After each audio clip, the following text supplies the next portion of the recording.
خدا الگ اپنے کلام پاک کے سورہ نمبر جو ہے 5واں سورہ سورہ مائدہ اس میں ارشاد فرما رہا ہے انما ولیکم اللہ ورسولہ والذین آمنوا الذین یقیمون الصلاۃ ویؤتون الزکاۃ وهم راکعون۔ خدا تعالیٰ فرما رہا ہے سورہ مائدہ کی آیت نمبر 55 میں کہ یاد رکھو اے صاحبان ایمان، اللہ تمہارا ولی ہے اور رسول تمہارا ولی ہے، اور وہ جو نماز قائم کرتے اور حالت رکوع میں زکات دیتے وہ تمہارا ولی ہے۔ اب دیکھیے یہ آیت جو ہے اس میں 3 جو اس کے حصے ہیں۔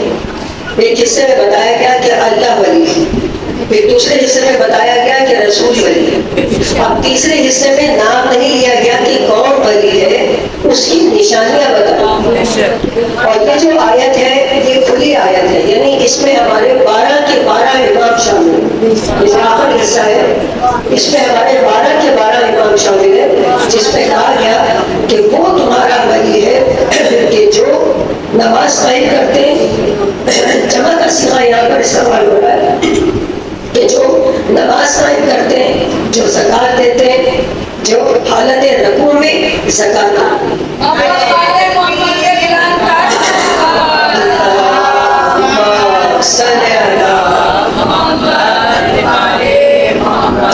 دیکھیں یہ جو آیت ہے پوری طرح سے پنجتنی آیت ہے، ٹھیک ہے، 5واں سورہ 55ویں آیت ہے، 5 5 5 ٹھیک ہے، اور اس آیت کا نام ہے آیہ ولایت۔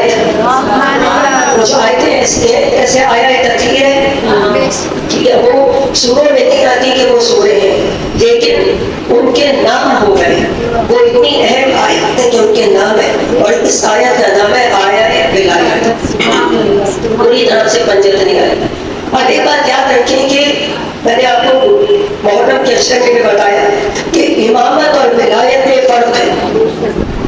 کچھ لوگ سمجھتے نہیں ہیں کہ امامت اور ولایت میں فرق ہوگا۔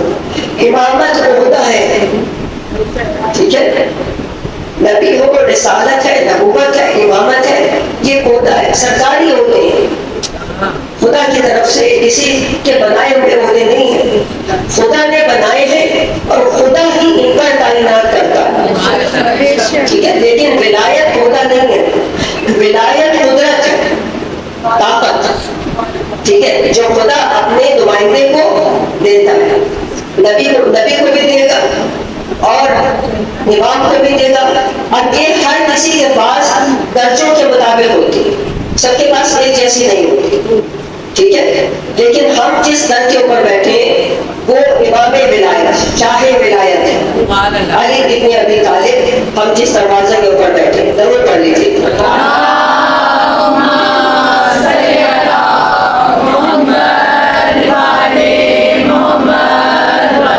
اب آپ دیکھیں کہ اگر ولایت، دیکھیں ولایت عہدہ نہیں ہے، لیکن جناب فاطمہ زہرا صاحب ولایت،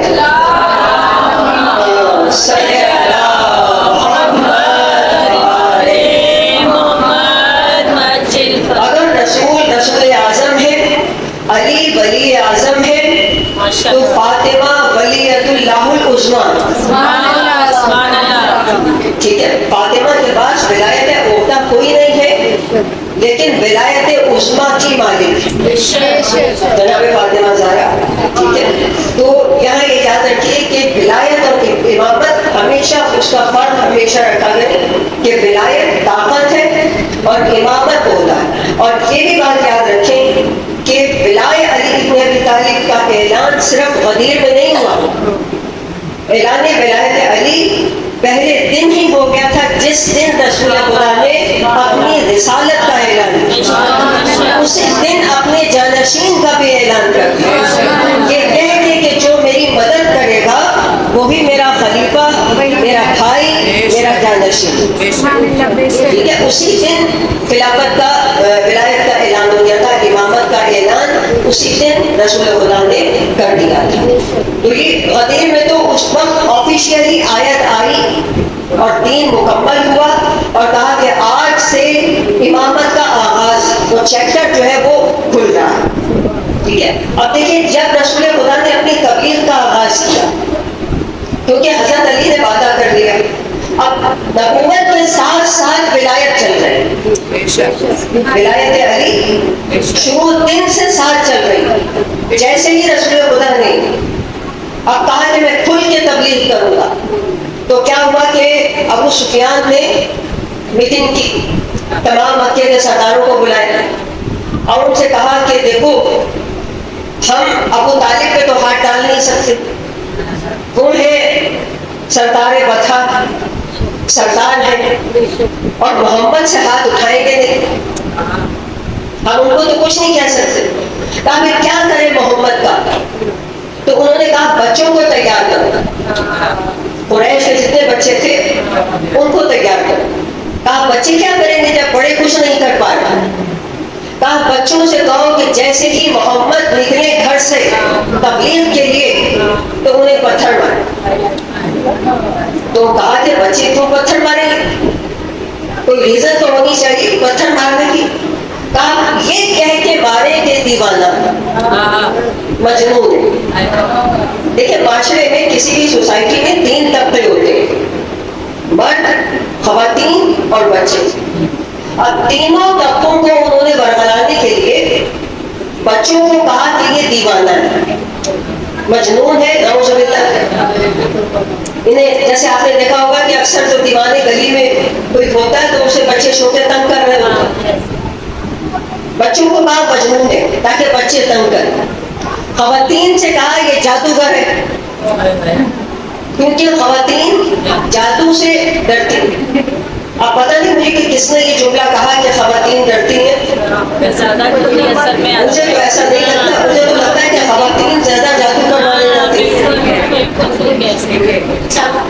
ٹھیک ہے، ایسا ہے. خدا نہ کرے ہم تو نہیں ہے نا، ہم تو دیکھیں جب بھی کچھ مشکل پڑتی ہے جن کے پاس علم عباس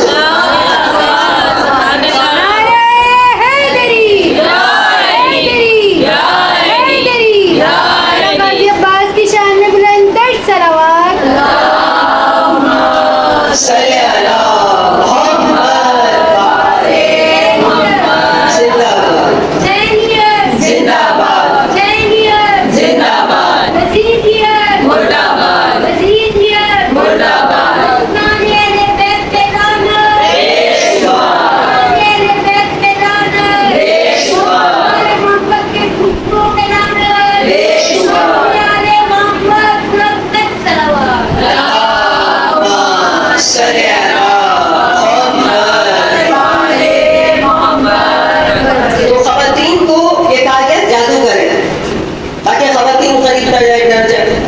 مردوں سے کہا گیا شاعر ہے.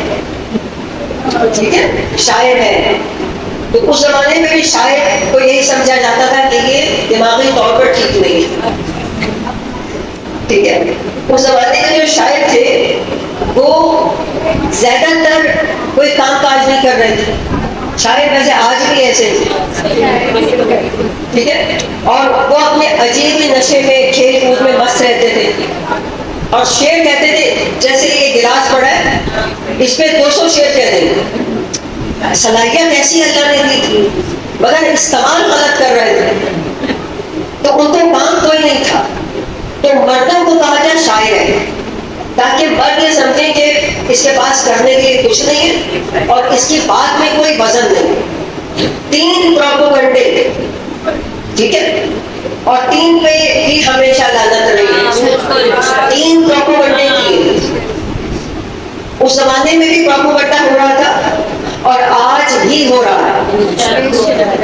ٹھیک ہے، آج بھی مجالس کے خلاف پروپیگنڈا ہوتا ہے. ایک ویڈیو چل رہی ہے جس میں آپ نے دیکھا ہوگا کہ ایک ٹب رکھا ہے شربت کا بنا ہوا اور اس میں ایک زلجنا، ہم تو زلجنا کہتے ہیں، ان کی زبان میں گھوڑا وہ پانی پی رہا ہے، وہ پی رہا ہے اس میں سے سبیل ہے جیسے وہ.